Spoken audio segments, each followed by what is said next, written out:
नमस्कार दोस्तों, पत्नी को कभी भी नहीं बतानी चाहिए ये 3 बातें।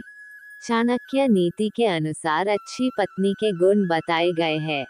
पत्नी के लिए चाणक्य नीति सलाह देती है कि ये 3 बातें पत्नी को कभी नहीं बतानी चाहिए।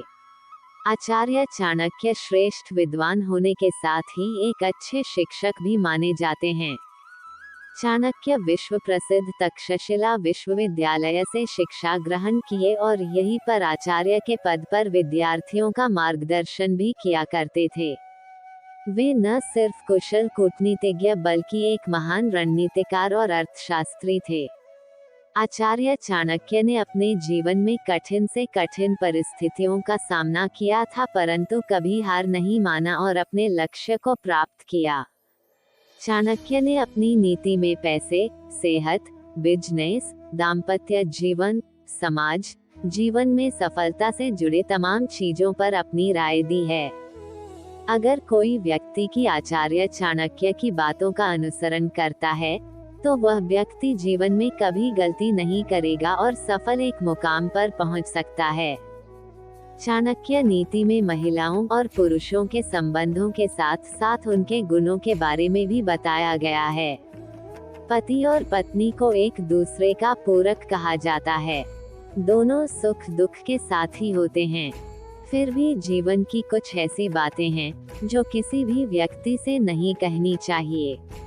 अपनी पत्नी से भी इन बातों को छिपा कर रखना चाहिए, वरना भविष्य में झेलनी पड़ सकती है परेशानी।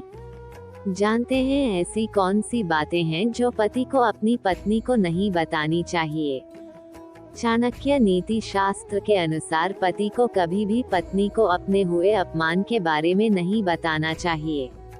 ऐसा माना जाता है कि अगर महिलाओं को इस बात की जानकारी होती है तो वह इस अपमान का समय समय पर ताना देने से चूकती नहीं है। दान छिपा कर करें। चाणक्य नीति में चाणक्य कहते हैं, दान का महत्व तभी होता है जब उसे गुप्त रूप से दिया जाए।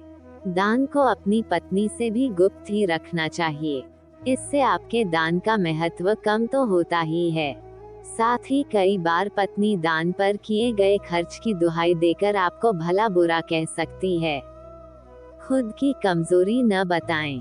आचार्य चाणक्य के अनुसार अगर पति के अंदर कोई भी कमजोरी है तो पति को इस कमजोरी के बारे में अपनी पत्नी से साझा नहीं करनी चाहिए। चाणक्य नीति के अनुसार यदि पत्नी को आपकी कमजोरी पता चल गई तो वो अपनी बात मनवाने के लिए आपकी कमजोरी पर ही प्रहार कर सकती है। इसलिए अपनी कमजोरी कभी न पत्नी को बताएं, न किसी अन्य व्यक्ति को। ये सूचना सिर्फ मान्यताओं और जानकारियों पर आधारित है। किसी भी जानकारी या मान्यता को अमल में लाने से पहले संबंधित विशेषज्ञ से सलाह लें। धन्यवाद।